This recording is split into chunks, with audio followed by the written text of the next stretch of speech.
And we're back, Stripe Show podcast on a Monday.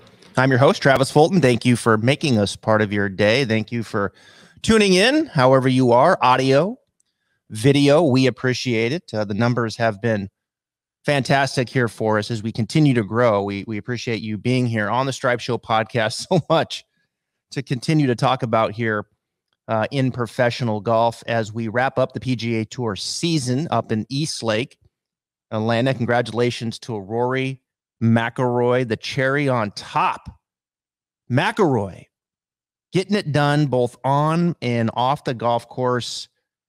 Can't think of a better deserving champion, a better face for the PGA Tour. We're going to talk about that and all that is happening there with the players meeting that happened the week before up in Delaware. I'm going to give you my thoughts here on just kind of the whole direction of things are heading here with the PGA Tour course. Rory McIlroy spearheading that off the golf course, and now very few people have the talent to do what he's been doing off the course, taking all that on and then backing it up on the golf course as the best player on the PGA Tour. And I've said all along with Rory, look, when you get Rory's attention, and I've said there's two players, Rory McIlroy and Dustin Johnson, when you get their attention and you get peak focused Rory or DJ, those are the two best players in the world. And you saw it with Rory, as good as Scotty Scheffler is, 4 wins, a green jacket, the 26-year-old. I mean, how impressive has Scotty Scheffler been? I got to tell you, not every 25, 26-year-old is this mature as Scotty Scheffler. These are professional golfers. They want to come out and they're ready to compete. They're ready to perform. Way more these days in the modern game than we've seen in the past. You go back and you ask any of these players like a Lanny Watkins or a Curtis Strange, and these guys would come out and look, they would have to earn their keep, earn their stripes, if you will. And they would have to learn for a year or two in this ramp up. And then all of a sudden you would kind of take off. Not anymore. In the modern game, these guys are ready. They get out there. They're not scared. They're ready to compete and win right now. But that doesn't mean that they're going to be ready to take on some of the responsibility that happens off the golf course. And of course, that's been escalated with the LIV group, which we're going to talk about here today as well.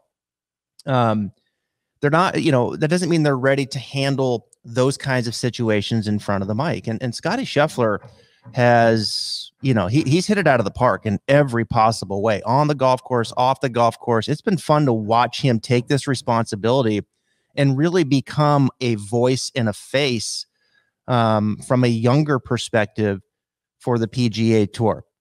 He's very mature. He's got self-awareness, his personality. It's been cool to see. And I think the PGA Tour, they need players like Scotty Scheffler. I don't put Sam Burns in that same light. I don't think Burns is as articulate as we've seen with Scotty Scheffler. I think he has that kind of game out there on the golf course.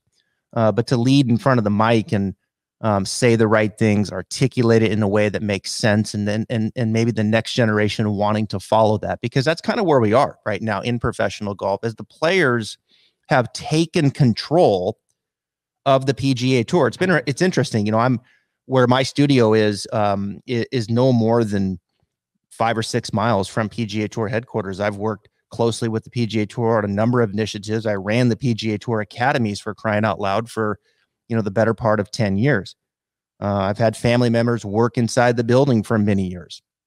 So I've seen the PGA Tour up close. And really, I would say up to this point, when you think the operations of the PGA Tour, it's been the commissioner. Before Jay Monahan, it was Tim Fincham, and before that it was Dean Beeman, and they have their team.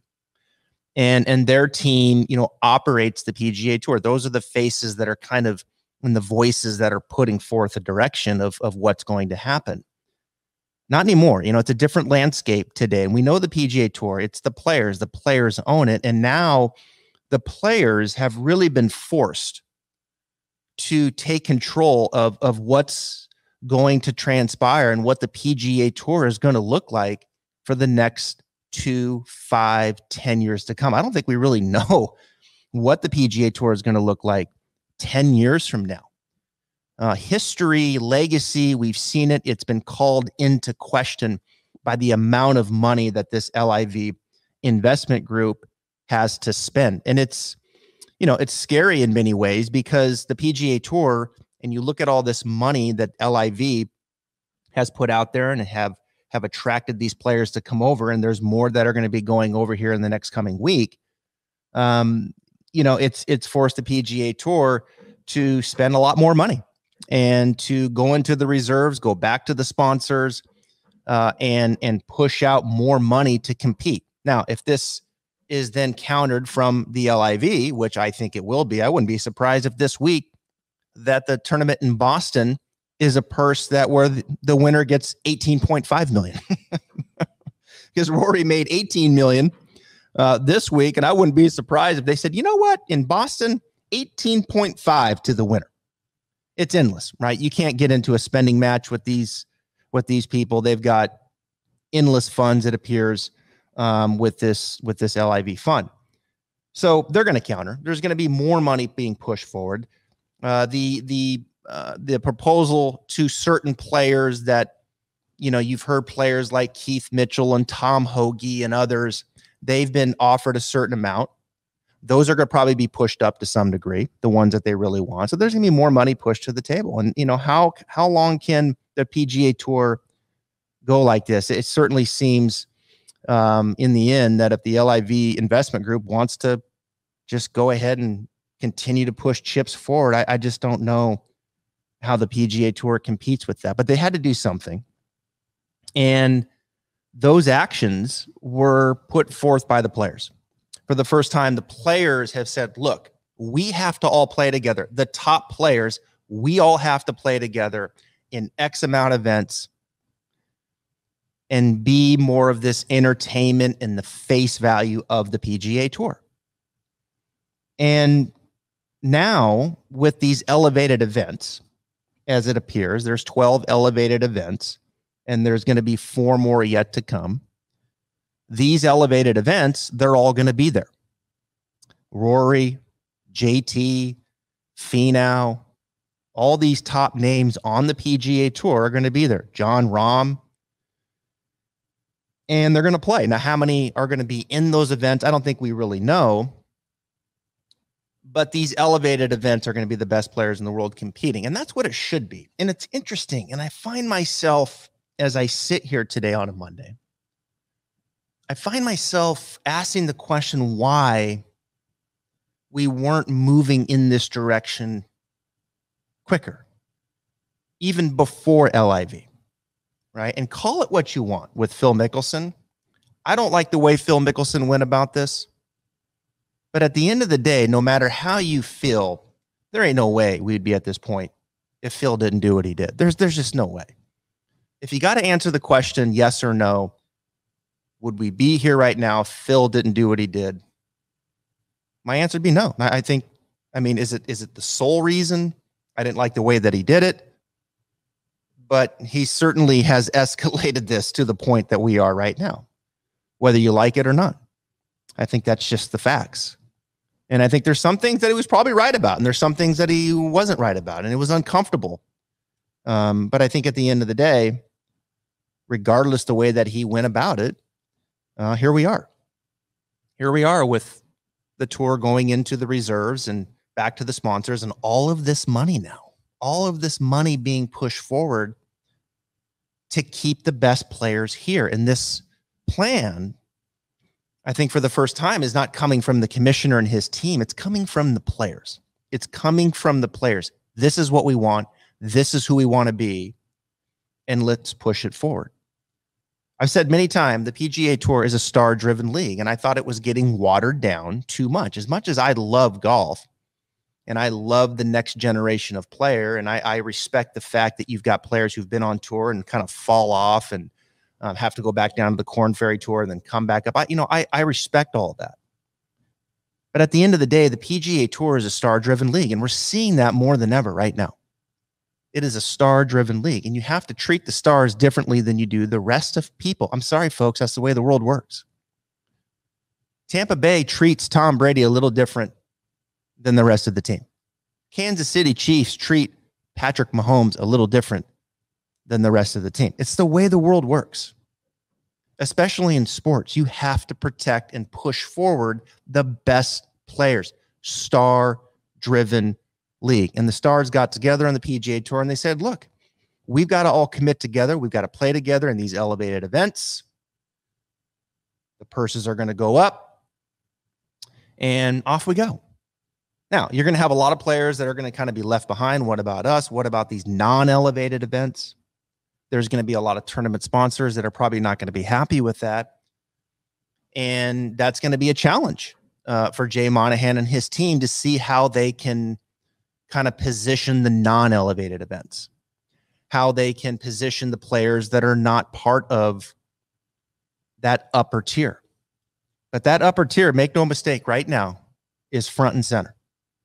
And the PGA Tour can't sacrifice any more players, because you look at now this next group that is going. Cam Smith is going. Mark Leishman is going to live.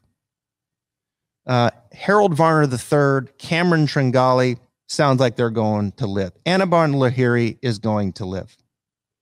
It sounds like Joaquin Niemann and Mito Pereira are going to live. Cam Smith's a big name. We know that. Won the Open champ, one of the best players in the world, and he's going to live. Joaquin Niemann, Mito Pereira, two players from Chile, young, dynamic players. That hurts. That hurts. And you can't sacrifice more and more of these players going. So, you know, you look at LIV and what it's doing. It's clear that they are trying to build these teams around countries, and it's fascinating. I reached out to LIV Media, and I'm trying to get the president, the chief operating officer, on the podcast, Atul Kosha, who actually was with the Tampa Bay Buccaneers, and now he's the president for LIV Golf. We're trying to get him on, and I'd love to get him on tomorrow. That'd be fantastic. And go through what their business model is, right? Because clearly they're trying to put these teams together, these teams that represent countries. We can see that with England. We can see that with the United States. We can see that with South Africa. And now, you know, we're starting to see this Australia contingency, Chile, Anirban Lahiri's from India.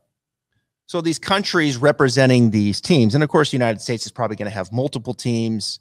There might be a mix bag of international, who knows? But these teams to be sold, to be owned by the players, and then to be sold for sponsorships. I'd love to learn the internal workings of that from Atul and how that's going to work and what that runway looks like with the investment that they're putting in right now, because the investment is significant. You know, it's significant, obviously, in the amount of money that they're paying. Rumor has it, Cam Smith, $100 million.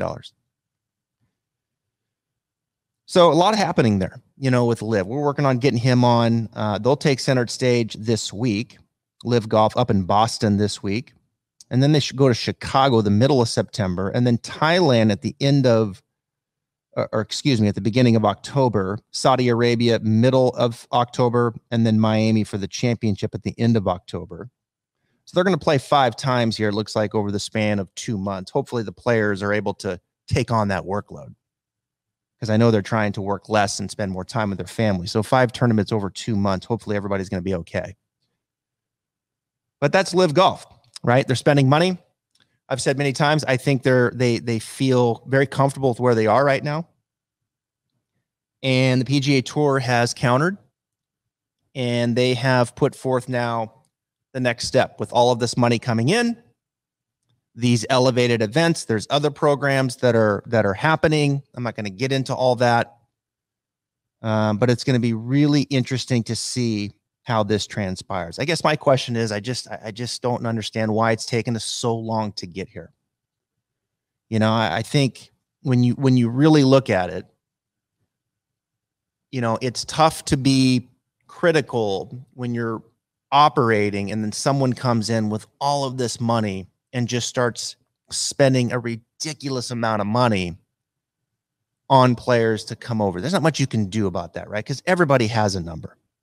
And those numbers are being met, and I think they're going to continue to be met as LIV Golf continues to pump in more money.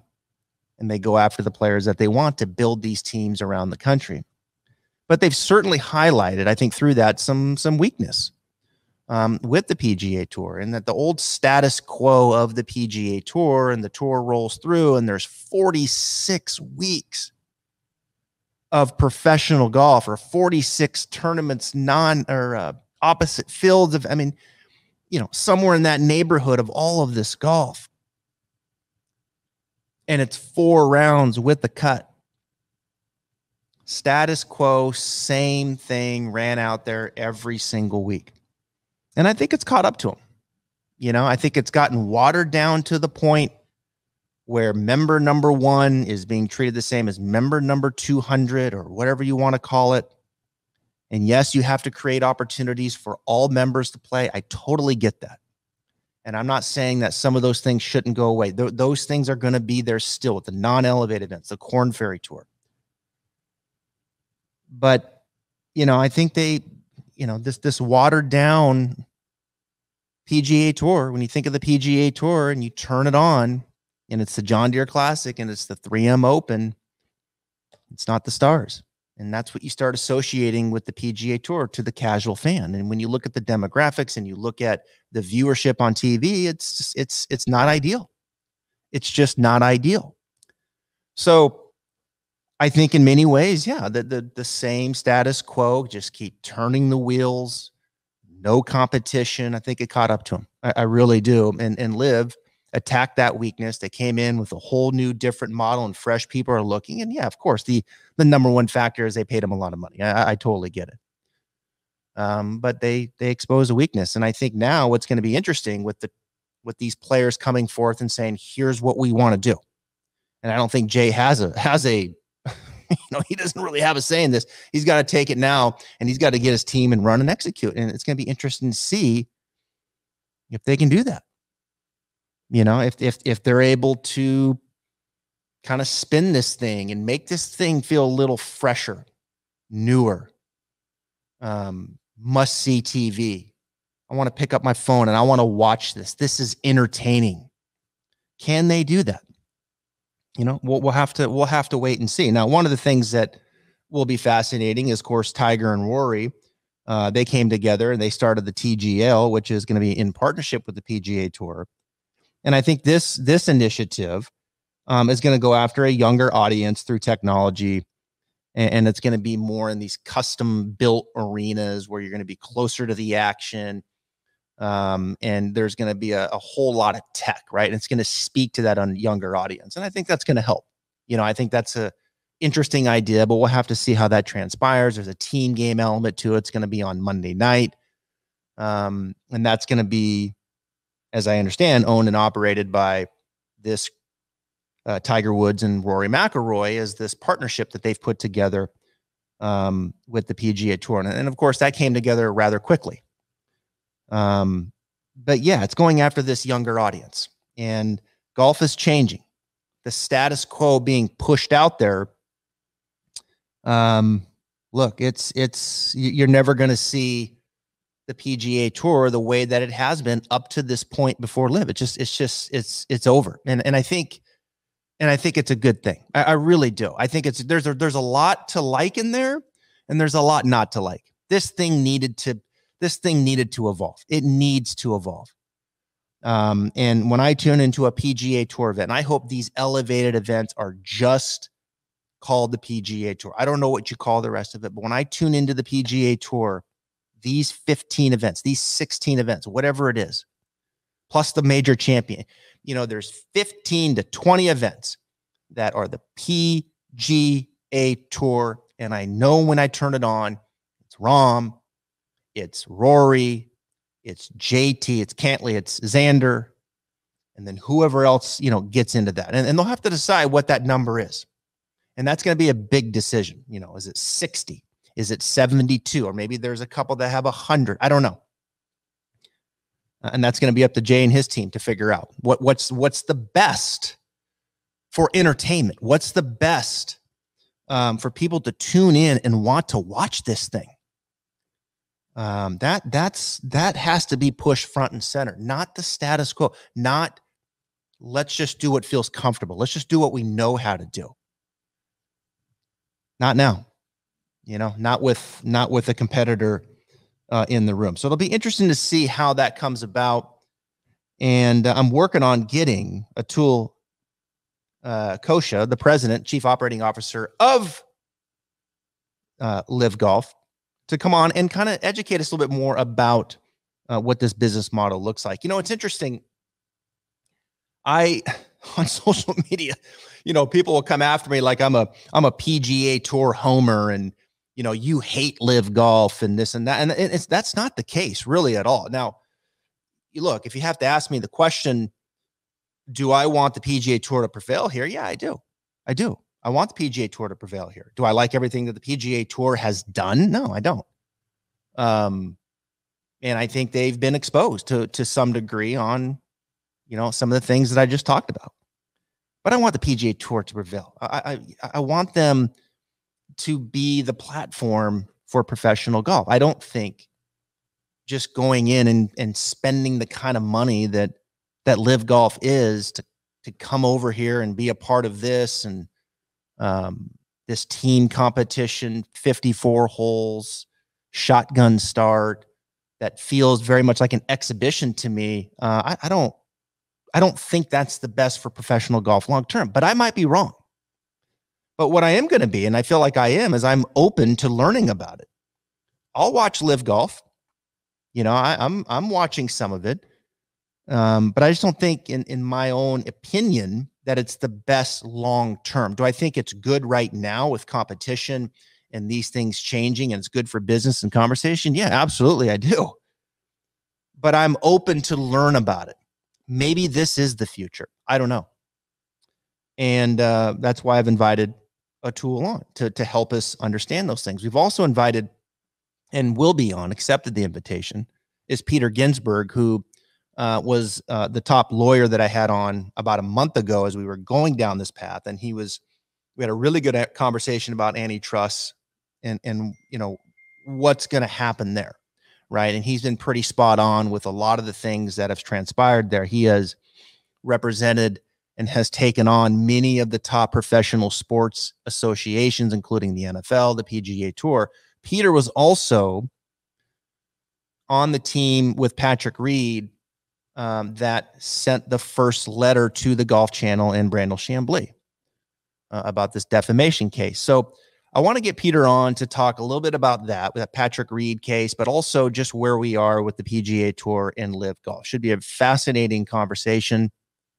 Again, as here at the podcast, we're trying to, kind of bring everything to the table, both sides. And I think that's important. That's important. I've thought about this a lot over the last week. I can have my opinion, but I can look at the other side and listen to the other side. And it's okay then to change your thoughts, change your opinion as you learn about the other side. I think it's really easy to think, look, I am on this side and everybody else, get away from me because you suck. It's not the way it is. Right. And that's kind of what you've seen with Rory, like hitting his friends, playing with Cam Smith. He knows Cam's going and he doesn't agree with it, but Cam's his friend and will continue to be his friend. And I think that takes a lot of maturity to get to that point. Now, don't come back and sue us because then it gets a little bit more personal. Right. And I don't like that. But I want to learn more about Live Golf. I want to learn about more of the other side and educate myself. So when we come on the air, that we can talk to it a little bit with a little more balance. I'm still going to form my opinions. But I think it's good conversation to have on both sides. And I'll finish with this here on the podcast. Thank you for being here on a Monday. I'll finish with, I talked about Scotty Scheffler and just how impressive he has been, not only on the course, but off the course as a 26-year-old. Young people, out there representing. And I think, as I said, they're ready to win when they get out there early. Will Zalatoris is another one. They're ready to win when they get out there, and off they go. And Will finally got his win. And what a bad break for him with the 2 herniated discs. But you put a mic in front of Will, and it's impressive. It's almost even more impressive listening to Will talk, listening to Scheffler talk at their age, handling these things the way that they are. The maturity, the articulation, the self-awareness. It's really impressive, and they've handled it very, very well. Not everybody is like that. Last time I checked, I don't think Bryson has that level of maturity and that level of self-awareness to handle these kinds of situations. Patrick Reed, although he's a little bit older now. But Rory McIlroy is the guy that has led this charge. And he's had to take the bull by the horn, and he's had to stand up for something that, you know, is much more than about the money. Now, don't make no mistake, Rory likes his money too. Make no mistake, Tiger likes his money too.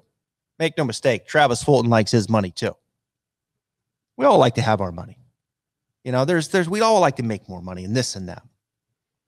But I think there's times within that you stand up for something that's more than the money. It's something that kind of burns deep in your belly.